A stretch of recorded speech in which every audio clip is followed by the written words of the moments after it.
Did you have a critical caretaker growing up? Maybe somebody who asked, "Why are you doing that?" And maybe it wasn't in the criticizing tone that it might have come across as, because if it happened often, it may have felt just really critical. My mom was the type to try to help, try to find solutions.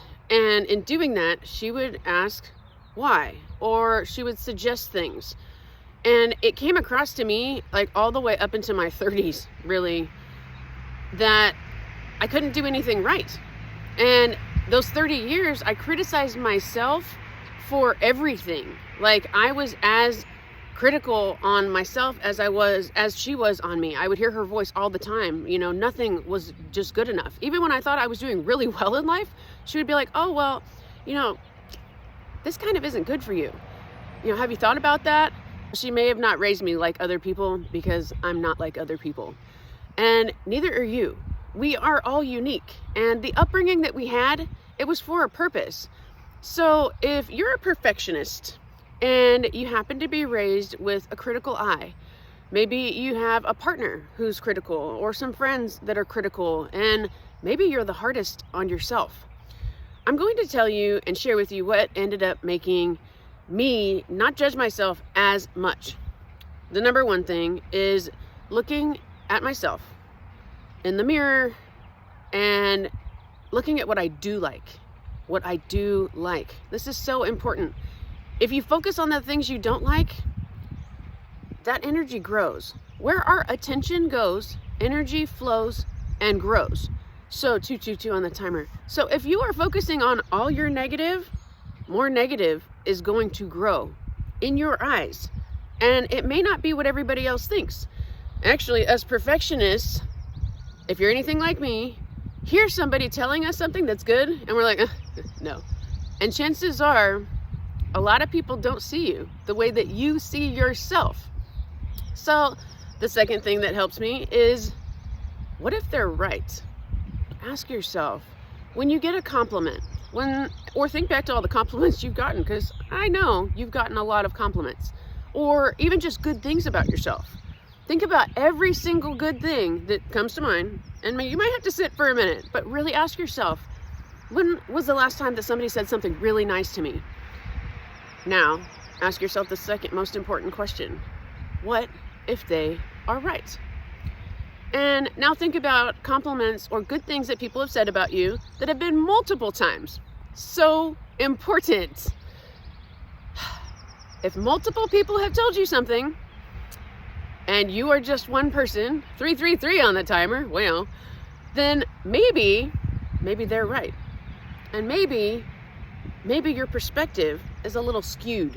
You don't necessarily have to be wrong. I'm not saying that the things that you criticize yourself are wrong, but instead of looking at what's wrong, maybe look at what's right, and then look at solutions for what you feel is wrong. Because how you feel about yourself is the most important, but if we don't take in the things that people are mirroring and reflecting around us, how are we going to know? What if we can't see those things because we're not looking at them?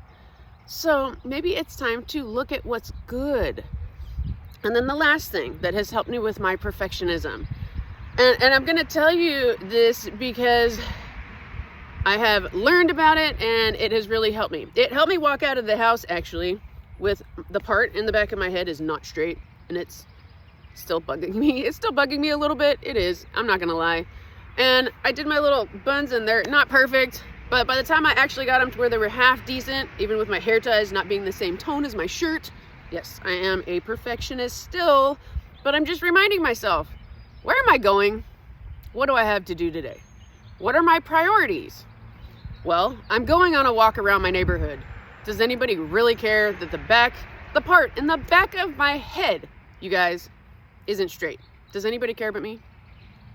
I can't even see it. I can't even look at it. It's in the back of my head. And then my hair ties.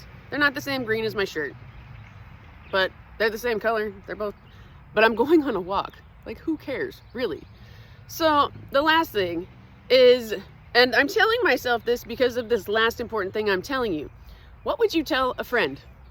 Like your best friend who may not be the most secure person in the world, because us perfectionists aren't like the most secure people in the world. Well, I can't speak for you.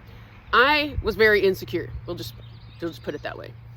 And that third thing has been really to talk to myself like I would my best friend. Self-love is 555 on the timer. Self-love is loving yourself the way that you love the person you love the most. That means supporting yourself the way that you do your best friend. That means loving yourself the way that you have like your favorite partner in your life, whether you're still with them or not. You know, whoever makes you feel the best, whoever you love to be around, whether they're still in your life or not. That's how you got to look at yourself. I got an engine going by giving me confirmation. I got so many confirmations in this video. So, in summary, I wanted to make sure my summary actually was everything that I said. So in summary, let's look in the mirror today, and ask ourselves, what do you like about yourself? What looks good? I know there's something that looks good. Like me, you know, I like my eyes. My eyebrows, I think, need to be done a little bit more. But whatever. What do you like about yourself? And look, if you can't find something, look harder. For real. It might be your shirt. It might be your neck. It might be your ears, your lips, your nose, your whatever, your hair. What do you like about yourself?